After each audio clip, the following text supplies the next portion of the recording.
Welcome back, everybody. Today we're going to cover 4-5. I'm going to do this differently today. I'm going to break this section up into two parts. In your book you have the first part, or first goal it's called, and then the second goal. There's two goals in every section. I'm going to videotape instruction on the first goal, which is the first part of your book, or your section 4-5, and then I'll take another video here in a little bit on the second part. And so hopefully we break it up and it's easier to watch and easier to go through.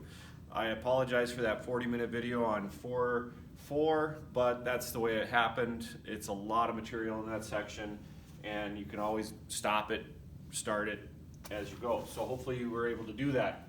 Okay, so section 4-5, completing the square. This is another way of solving quadratic equations. It's just a process. It's a different process. We've already talked about using graphing. We've talked about factoring. Now we're using square roots.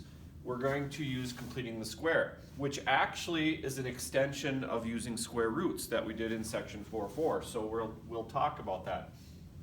Okay, what is completing the square? Well, it's a process of making a trinomial into a perfect square. A trinomial into a perfect square. So I'll go over that here in a second. Perfect square trinomial. Basically, it's a trinomial that can be written as something squared. So a perfect square is just like a number. A number is a perfect square if you can write it as something squared. For example, 64 is a perfect square because it can be written as 8 squared. Okay, so a perfect square trinomial is a trinomial that can be written as a perfect square. Okay, here's a couple examples of a perfect square trinomial. We've got x squared plus 10x plus 25. If I factor that, it will eventually equal x plus 5 quantity squared. Okay, so x squared plus 10x plus 25 is a perfect square. Okay, another one, x squared minus 14x plus 49 is a perfect square because it's x minus 7 quantity squared. Okay, so we're going to look at a pattern here of this and use this pattern here as we use completing the square to solve. All right, the pattern I want you to notice with the trinomial versus the binomial squared is the fact that the middle number here in a trinomial is compared to the number of our binomial because we take half of it. To take half of 10, we get 5. Okay? Half of negative 14, we get negative 7. So this number down here is always half of this number up here. This number down here is half of that one. Okay, so it's always that way. Now, to get this number, and this is the number we're going to eventually want to come up with, we then square this number. So we take half of it here, and then we square it here. Just same as this. If I square negative 7, I still get a positive 49. So this last number is always going to be a positive number. Okay, so that's the process, or the idea, or the direction you use to help you complete the square. And you'll see what I mean here in a second. Most of the completing the part is going to come in the second video. Okay, so I'm going to go through now examples 1A, 1B, 2A, and 2B from the book. So hopefully you're following along in the book. The bottom of the first page of that section is 1A and 1B. So let's go over that.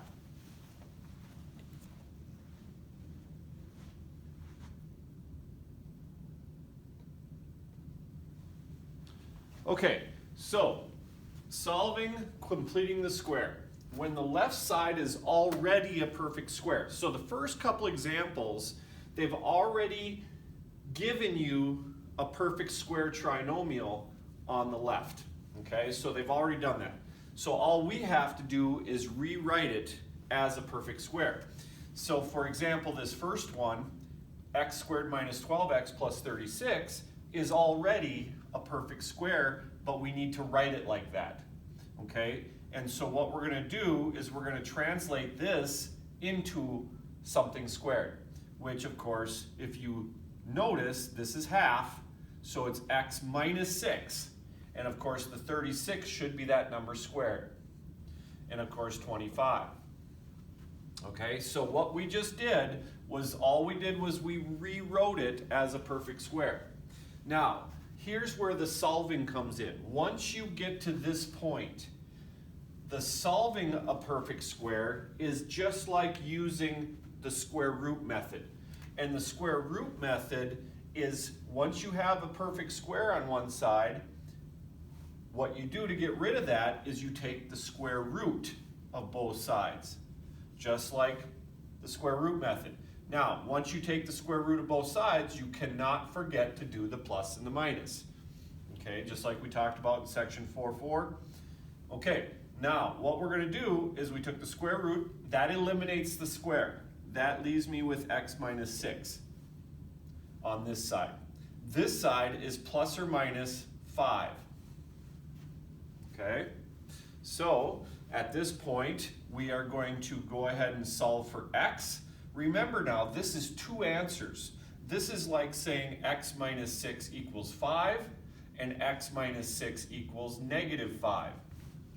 So what I'm going to do here is I am going to add 6 to both sides. So I end up with x equals 6 plus 5, or 11, and this one's equals 6 minus 5, or 1. So my two solutions are 11 and 1. Now, if you put 11 and or 1 back in, you should get this side is equal to 25. You can always check your answers, don't forget. Okay, so that is the process of solving by completing the square. This one's already been completed for you. We just solved it. Okay, so let's do another one. All right, so example 1b, we have a perfect square. We're going to rewrite it as a perfect square. So this is x minus 8 equals 49. We're going to take the square root of both sides. We get x minus 8 here, plus or minus 7. Now this is where I typically will go ahead and add 8, but I have to add it to the front. So I'm going to add 8 to the front of this. So I actually have two answers right now. My two answers are going to be 8 plus 7 and 8 minus 7. We don't do plus and minus on the 8. We only do plus and minus on the 7, okay? And so this is 15 and 1. So there are our two examples when the left side is already made into a perfect square. Example 2 does the same thing, but we do not come up with nice integer answers. So let's look at that.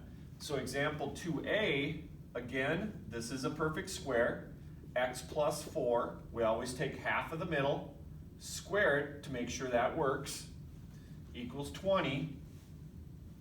I'm going to take the square root of both sides, plus or minus of course, and we end up with x plus 4 equals plus or minus, and this is where I like to simplify my radical. We just talked about that in section 4.4, so hopefully you understand that.